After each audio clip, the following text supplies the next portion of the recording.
Let's talk about aged pension. In today's video, I'm gonna cover the topics of who can get aged pension, what types of pension there are, and how much you can get. To be honest, it's not gonna be enough to support a comfortable lifestyle.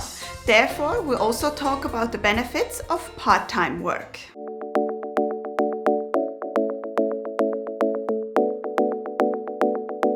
Welcome, I'm Sabrina from retireon.com.au. Today's topic is aged pension. This is another essential part in your retirement planning.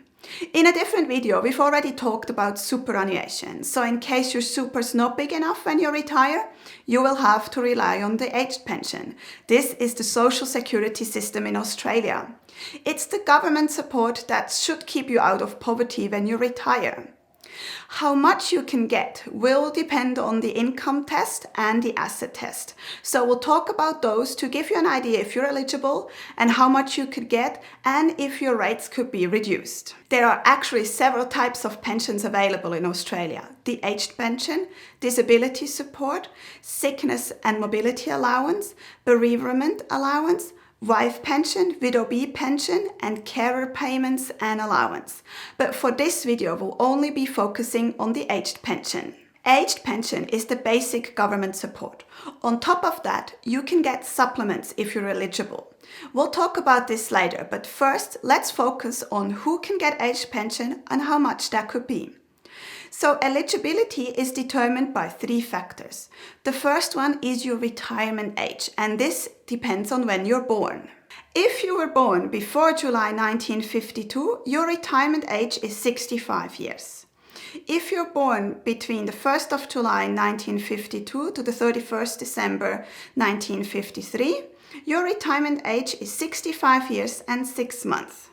From the 1st of January 1954 to the 30th of June 1955, it's 66 years. And from the 1st of July 1955 to the 31st December of 1956, it increases again to 66 years and 6 months. And from the 1st of January 1957 or later, your retirement age is 67 years.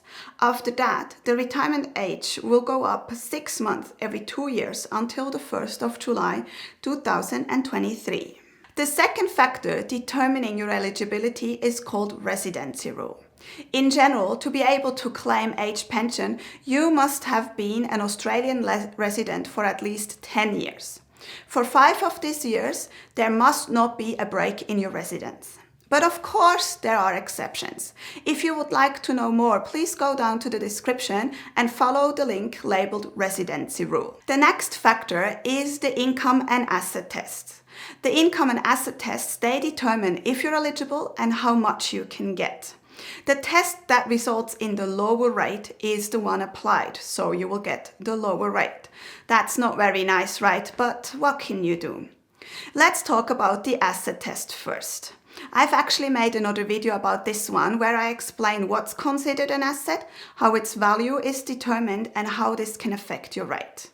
But for this video, I really want you to know that the house you own and currently live in is not considered an asset. So what are the limits in 2019? So for singles who own their own house, the limit is $564,000. For singles who are non-homeowners, the limit is $771,000. For couples combined, homeowners, the limit is $848,000, and for couple combined but non-homeowners, the limit is $1,055,000. Now to the income test. Income includes money from employment, pension and annuities, money deemed earned from investments, and money that you salary sacrifice. And it includes money from outside of Australia. And this is how it can affect your aged pension rate. So for singles, if you earn up to $172 per fortnight, your pension is not going to be reduced. If you earn over $172 per fortnight, your pension will be reduced by 50 cents for each dollar you earn over $172. $200. For couples living together or apart due to ill health, the limit is different.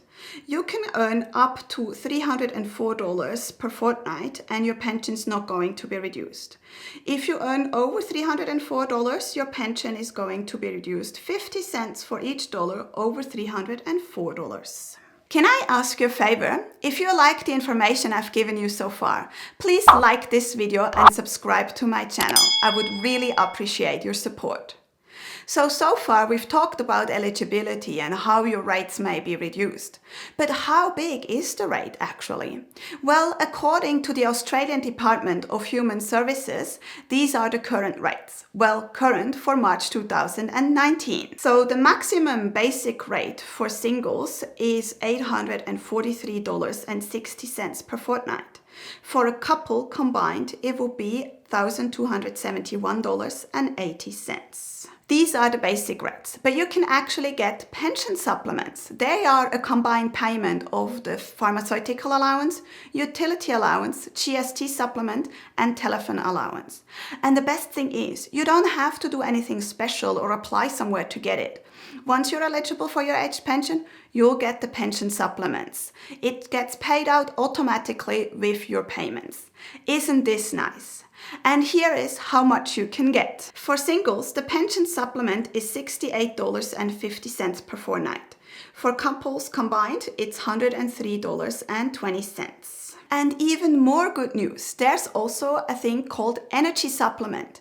Same thing here, you don't have to do anything special to get it. You'll get it automatically if you're eligible for the age pension. And here is how much you can get. For singles, it's $14.10 per fortnight. And for couples combined, it's $21.20. So if you actually calculate the total, the basic rate, the pension supplement, and the energy supplement, you get a total for singles of $926.20 per fortnight. And for couples, it's $1,396.20. So, do you think that's enough money to live on in your retirement? Well, it's actually going to depend on the expenses you're going to have in your retirement. Do you know what your expenses look like at the moment? Or have you even made a budget for your expenses in retirement? Well, that's really great and really important. If you haven't done this, then watch this video. It helps you estimate your expenses in your retirement. This video is based on the Standard Retirement Budget Report published by the ASFA. So according to this report, expenses in retirement may look like this. So the ASFA estimates expenses per year for singles and a modest lifestyle of about $27,648. For couples, about $39,775. And then there's the comfortable lifestyle. For this one, the ASFA estimates about $43,317 for singles, and for couples about $60,977. So if we go back to the modest lifestyle and look at the aged pension, so the maximum you can get per year for singles is $24,081. And for couples, it's $36,301. For a comfortable lifestyle, you would have to have some other income, for example, from your assets or from your super. But even to cover a modest lifestyle, the aged pension is not enough. I see only two options to help with this.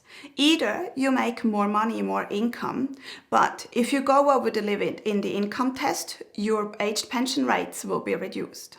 And the other option is to reduce your expenses. But this could be quite tricky because a modest lifestyle only covers a little bit more than the bare necessities of life. There are actually some scientifically proven negative effects for people who have to rely only on aged pension as income in their retirement. They may experience high level of depression, anxiety, and stress.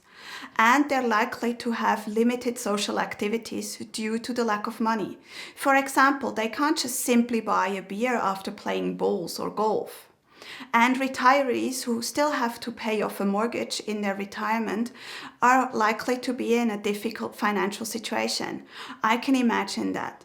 Bringing debt over into retirement is something that must be avoided. I got these facts from a book called Enjoying Retirement, an Australian handbook of ideas, strategies and resources.